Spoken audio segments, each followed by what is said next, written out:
Bonjour à tous, c'est Yuna Charbonneau du site belletemps.fr. J'avais envie de vous parler aujourd'hui des critères à valider pour être quelqu'un de spirituellement élevé.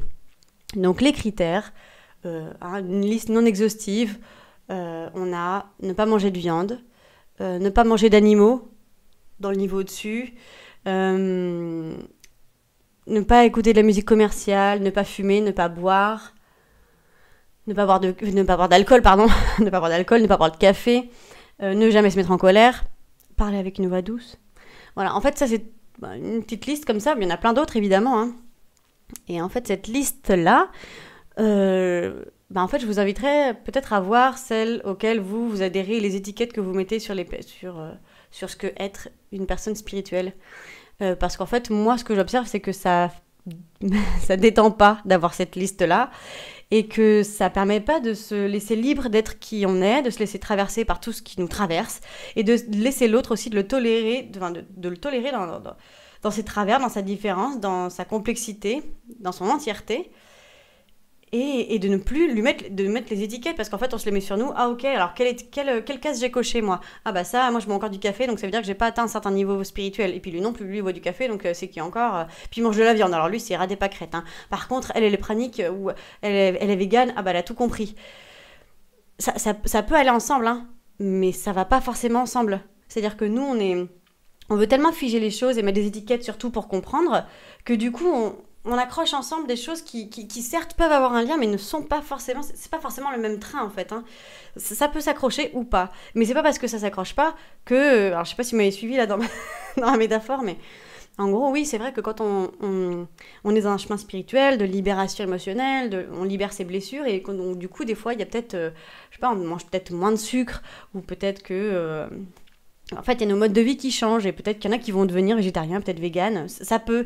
Mais c'est pas parce que nous, ça fait pas ça, qu'on n'a pas compris quelque chose et qu'il y a un problème et qu'on n'a pas encore atteint un certain niveau parce qu'on n'a pas coché la case de je suis pas végétarien, je suis pas végane.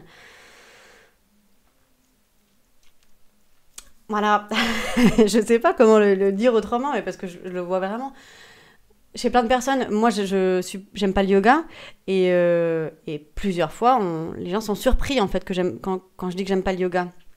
C'est pas grave, hein, ça me dérange pas qu'on soit surpris, mais juste je constate à quel point on a tous en nous ces étiquettes-là de quelqu'un qui est spirituel, il fume pas, il boit pas, il se met pas en colère, la colère c'est mal. Alors la colère elle peut être saine, hein, et que être en colère c'est se dire oui à soi-même aussi, et donc ça passe par dire non à l'autre, et je peux le faire de façon véhémente, c'est possible et c'est pas mal.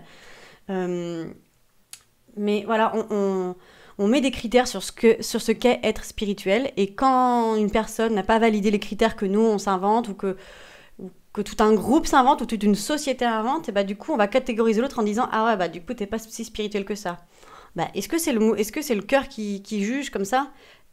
Déjà en fait le cœur il juge pas, il accueille, et, euh, et tous les êtres humains dans nos limites, et nous sommes limités. Alors on veut tous être Bouddha et être dans la paix, et c'est très bien. Mais si, passant par ce chemin, on se met du coup à juger tous ceux qui ne cochent pas les cases, là, pour moi, on se trompe de chemin. Parce que ça peut être, quelqu'un peut être complètement spirituel, être dans le cœur, être dans une ouverture de conscience, et peut-être, ne pas aimer méditer, écouter de la musique commerciale. Hein, et nous, on aurait tendance à dire, l'écoute de la musique commerciale, ça veut dire que, je sais pas, il est pas élevé spirituellement. En fait, moi, je voudrais vraiment voir qu'on se laisse observer par nos élans de la vie et se laisser s'autoriser à être qui on est. Et quand on est qui on est, vraiment complètement, ça, c'est le meilleur rayonnement qu'on puisse offrir aux autres. Et du coup, ne pas être dans les critères de, je dois pas boire d'alcool, je me mets pas en colère, je fais du yoga tous les matins.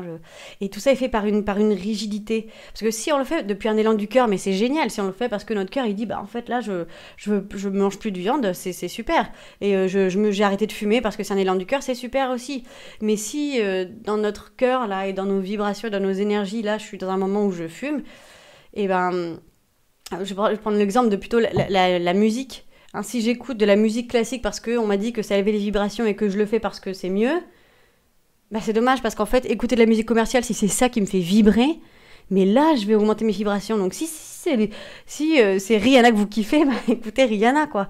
Et vous n'êtes pas obligé d'écouter du Bach parce qu'on vous a dit, oui, mais les Bach, ça élève mieux les vibrations. Voilà. C'est un peu le message que je voulais transmettre sur revoir nos étiquettes, en fait.